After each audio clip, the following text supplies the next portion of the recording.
Guys, পাহাড়ি অঞ্চলে আইসা প্রতিটা দোকানে খুঁজতে খুঁজতে আমি হরণ হয়ে গেছি আমার সাদা পানি আর কালা পানি খুঁজতে খুঁজতে। তো এটা আমি একটা বড় দোকান পাইছি, আমি জানি না এই বড় দোকানে আমি আসলে পাবো কিনা। এখন দেখি, ওরে বাবা, ফ্রিজটা খুলতে দেখে সমস্ত ঠান্ডা কোনো লুকানো, ওরে বাবা আমি মজা পাইছি, এটা ফ্রেশ কলা পাইছি, এখন দিয়ে বাবা আস্তি কলা পাইছি, এখন দিয়ে আবার কিলেমনও পাইছি, এখন দিয়ে ফ্রেশ আপও পাইছি, আর এই যে ম্যাক্স কলা, এই যে মজো।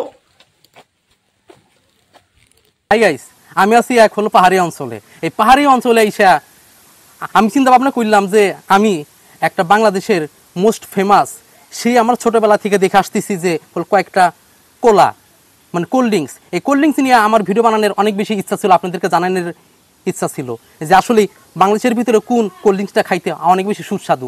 আমরা অনেক বেশি খাওয়ার পরে আমার চিন্তা ভাবনা করি যে অস্থির ঠেকতেছে, পোলাও খাই, গরুর মাংস খাই, খাসির বিরিয়ানি খাই, বাড়ির বিভিন্ন দাওয়াতটাও খাই, আমার আসলে অস্থির হয়ে যায়। আমি আইছি একদম পাহাড়ি অঞ্চলে, এই জায়গায় শুধু পাহাড় ছাড়া আর কোনো কিছু নাই। প্রতিটা দোকানে যাই আমি অনেক কষ্ট কইরা বাংলাদেশের মোস্ট ফেমাস হলো কয়েকটা কোলা আর সাদা পানি নিয়ে আইছি। মানে সাদা আর কালার ভিতরে আজকে হলো কম্পেয়ার করবো আসলে কোনটা সবচেয়ে বেশি বেস্ট। বাংলাদেশের ভিতরে সবচেয়ে মোস্ট পপুলার এখন একদম ওয়ান র্যাঙ্কিং মার্কেটে আছে হলো মজো। আর আরসির কথা তো কইতই নাই, আমরা ছোটবেলা থেকে দেখতেছি আরসির সবচেয়ে মোস্ট ফেমাস একটা, সেই মানে কুরবানি ঈদের সামনে আরসির একটা অ্যাড দেখতে দেখতে আমরা প্রচুর পরিমাণ আরসি একসময় আমরা খাইছি, সেই আরসি নিয়ে আসি। আর বাংলাদেশে আর নতুন করে আবার হল কালা পানিটা উদ্ভাবন হয়েছে হলো আপনার ফ্রেশ কোলা, হলো ম্যাক্স কোলা। আর তার সঙ্গে তো পুরাতন একটা তো আছে লেমন, আবার ফ্রেশ আপ, এটা তো নতুন করে আমদানি হয়েছে আঙ্গু দেশে। আর মূলত কথা হলো যারা বেশি কোক খান আর পেপসি খান, ইজরাইল পোলো যারা খান, তাদের জন্য আজকের এই ভিডিওটা সবচেয়ে মোস্ট গুরুত্বপূর্ণ হইবে। কারণ হইলো কোক আর পেপসির ভিতরে কোনটা বেশি বেস্ট, এই সাইডটা আমি খাইয়া আমি আপনাদেরকে দেখাইবো কোনটা সবচেয়ে বেশি মজা আর হলো সুস্বাদু। হাই গাইস, অবশেষে সেই পাহাড় থেকে চলে আইছি এক বিশাল এক ময়দানে। শুধু চারিপাশে শুধু আপনার ধান ক্ষেত আর ধান ক্ষেত। কারণ আসার একটা কারণ আছে, আপনারা কইতে পারেন যে এক সময় দেখলাম পাহাড়ে, এক সময় আবার হলো আপনার ডাঙ্গায়, তো কারণটা কি? আসলে মূল কারণটা হলো সারাদিন প্রচুর পরিমাণে বৃষ্টি হয়েছে কয়েকদিন ধরে, যে কোনো টাইমে পাহাড় দশে আমি একবার টাল হয়ে যাইতে পারি। তো এই কারণে চলে আসলাম। বেশি কথা কমু না, বাংলাদেশের ভিতরে নতুন করে যেটা আমদানি হয়েছে হলো ম্যাক্স কলা। এই ম্যাক্স কলাটা এখন আমি কালা পানিটা খাইয়ে দেখবো যে আসলে এটা আসলে কেমন।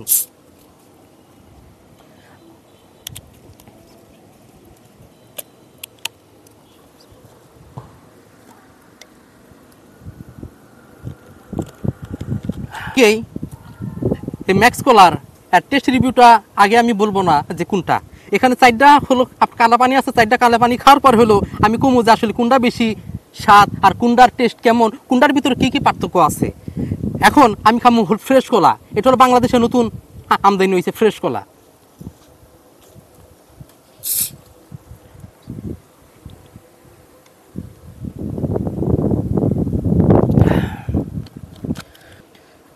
এখন খায় দেখবো সেই পপুলার, একবার জন্মের পর থেকে শুধু দেখতেছে আরসি কলা, আরসি কলা, আরসি কলা। এই আরসি কলা বাজার থেকে কিন্তু উদা হয়ে গেছিল, হুট করে এখন আবার মার্কেটে এই আরসি কলা পাওয়া যাইতেছে। এখন আরসি কলাটা খাই দিই, সে আমার ছোটবেলায় সে আরসি কলা খাইছিলাম, এই আরসি কলার ভিতরে আসলে কতটা পার্থক্য আছে।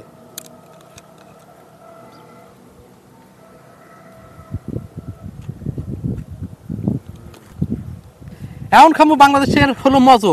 বাংলাদেশের যত চিপা চাপার ভিতরেই যাই, পাহাড়ে যাই, অঞ্চলে যাই, সব জায়গাতেই এই মজোটা এখন পাওয়া যায়। এই মজোটা আগে খাই দেখবো যে চারটার ভিতর কোনটা লাস্ট ফিনিশিং।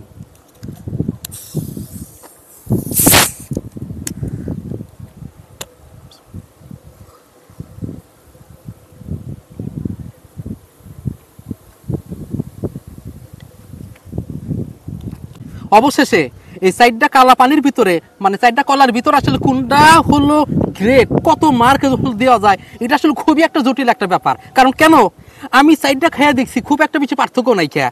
আমি ভাবছিলাম যে হলো ম্যাক্স কলাটা বেশি স্বাদ হইব না, হলো কিন্তু দেখলাম ম্যাক্স কলা যদি মার্ক যদি দিতে চাই 10-এর ভিতরে, ম্যাক্স কলা দেওয়া যাবো 8.5।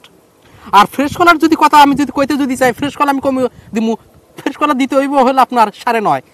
আর এই আরসি কলার কথা যদি কইতে যদি চাই, আরসি কলা দিতে হইব আপনার হলো 9, বুঝছেন। আর লাস্ট যদি কইতে যাই যে একবারে অন্তরটা জুড়ানো, পরানটা পুরানো, একদম চিপা চাপার ভিতরে যে জিনিসটা মানুষ বাংলাদেশে বেশি খায়।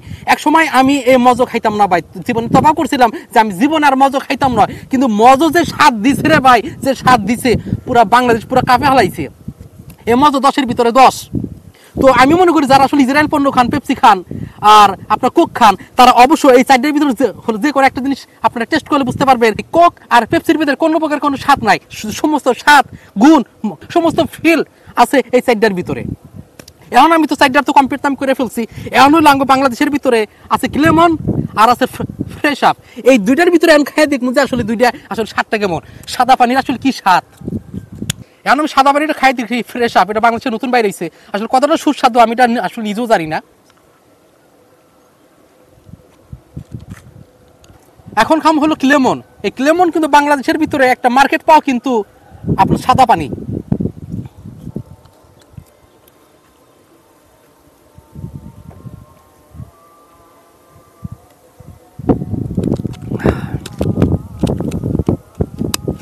যদি আমি যে কম্পেয়ার করতে যদি যাই, এখন আমি আসলে খুব গোলক দাদার ভিতরে পড়ে গেছি যে আমি আসলে কি বলবো আপনাদের কাছে কি হবে, কিন্তু আসলে এক একটা মানুষের টেস্ট বার কিন্তু এক এক ধরনের।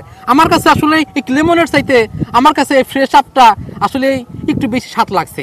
আমি যদি বলতে যদি চাই, আমি যদি দুইটার ভিতরে যদি কম্পেয়ার করতে যদি চাই, এই ফ্রেশ আপ হইলো আপনার 10-এর ভিতরে হলো 9.5 আর ক্লেমন দিমো হলো 9 করলাম, যে আমাদের বাংলাদেশি পণ্য সবচেয়ে আসলে বেস্ট। তো এখনো যারা আমার চ্যানেলটি সাবস্ক্রাইব করে নাই তারা অবশ্যই আমার চ্যানেলটি সাবস্ক্রাইব করবেন, কারণ ভাই এক একটা ভিডিও বানানোর পিছনে আমি যে পরিমাণ পরিশ্রম দেই, আমি যখন দেখি যে আমার সাবস্ক্রাইব হলো বাড়ে নাই, সাবস্ক্রাইব এইভাবেই আছে। তো গাইজ আপনারা অন্তর থেকে আমাকে ভালোবাসা অবশ্যই আমার চ্যানেলটি সাবস্ক্রাইব করবেন, অবশ্যই লাইক করবেন, কমেন্ট করবেন, শেয়ার করবেন। আর যদি আমার ভিডিও ভালো যদি না যদি লাগে কমেন্ট বক্সে এসে আমার একটা গালি দিয়ে দিবেন, তারপর নিজের কাছে ভালো লাগবে যে না এক ভাই আমার গালি দিছে। তো গাইজ আবার